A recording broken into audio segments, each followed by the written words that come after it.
مثلا موږ د پونټکس د هغې علمي مطالعې سره چې د 19مې پیړۍ په منځ کښې شروع سوه په اساسي ډول لا نه یو بلد. دغسې هم تر همدې وروستیو وختونو پورې د ژبې د مطالعې او اساسي تحلیل د هغه مهم انکشاف څخه ناخبره غوندې ښکارو چې پوهان یې د فونیم اصل بولي او د لومړي ځل دپاره د 19مې پیړۍ په پای کښې د روسیې د یوه ډېر ستر ژبپوهان باندون دیکوتیني او د هغه د شاګرد د کرزیوسکي لخوا منځته راغی او بیا یې د پراګ په حلقه کښې انکشاف وکړ. په همدې ترتیب د نوې ژبپوهنې او د ژبې د مطالعې د ډېرو نورو هغو انکشافاتو نه ناخبره پاتې یو چې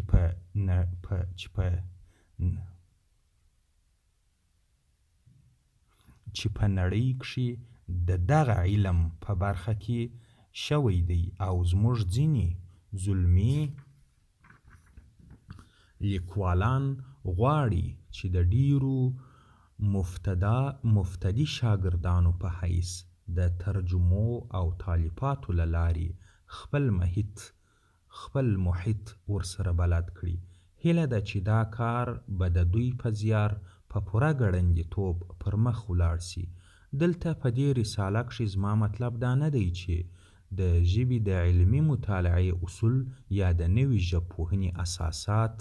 لوستونکو ته تقدیم کړم، بلکې غواړم پر یو لړ هغو مسایلو وغږېږم چې د ژبې د مطالعې په ساحه کښې د دغه علم د شاګردانو په لاره کښې خنډونه نه ښکاري، ځکه دا خنډونه هغه مسایل دي چې پرته د هغو د علمي څېړلو او سپینولو نه د نوې ژبپوهنې په مسایلو غږېدل او د ژبې د مطالعې په برخه کښې نوي اساسات رامنځته کول ګمان کوم څه ځای نه نیسي، تر څو پورې هغه منفي خیالات چې زموږ د ژبې د شاګردانو ذهنونه یې په ډېر شدت سره اشغال کړي دي له منځه ولاړ نه شي. تر هغه پورې یې مثبتې خبرې ځای نسي نیولی، ځکه دغه منفي خیالات په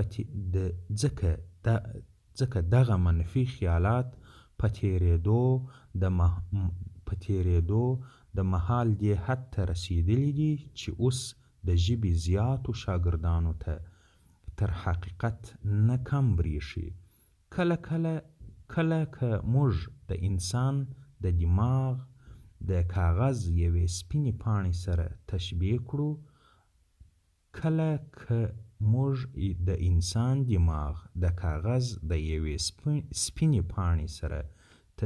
کړو او دا هم فرض کړو چې دا پاڼه په هسې بې معنا کرښو توره سوې وي، نو په دې صورت کښې پرته له دې چې دغه پاڼه دې د سره په یوه حکمت سپینه سي، تر هغو پورې نورې خبرې ولو که مثبتې او درستې هم وي داسې نشي ورباندې کښل کېدلی چې اثر یې د دغې پاڼې پر مخ په درست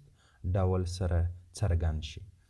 دغه ډول تر څو پورې چې د دماغ له صفحې نه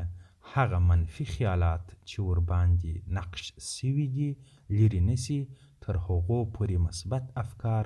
نسي ورباندې نقش کېدلی، ځکه شاعر وایي چېرته یو څلی ورانېده ما ویل چې وران یې نه کړي جوړېدلی نشي. دلته د ژبپوهنې په برخه کښې د پروفیسر رابرټ ای هال خبره دا کار هغو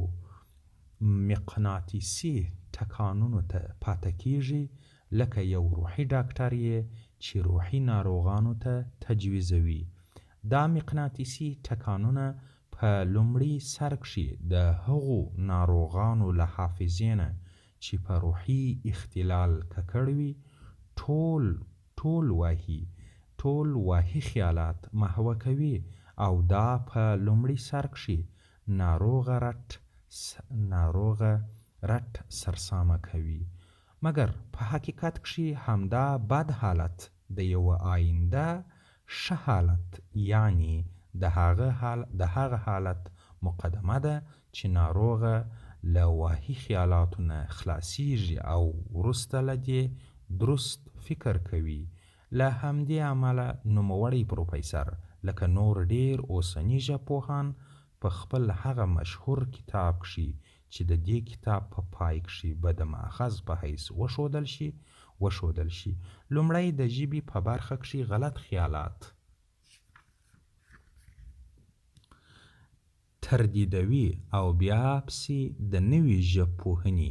مباحثو ته ورننوځي. له شایسته زیاتې مودې څه په دې خوا زموږ په ملک کښې د لیک او ژبې په برخه کښې کله د املا او رسم الخط د کره کولو په نامه، کله د سوچه ژبې د رواجولو په نامه او کله هم خپله د ژبې د سره کولو په نامه او کله د خلکو د غلطیو د اصلاح یا درستولو په نامه او کله هم د ښې او بدی یا درستی او نادرستی ژبې په نامه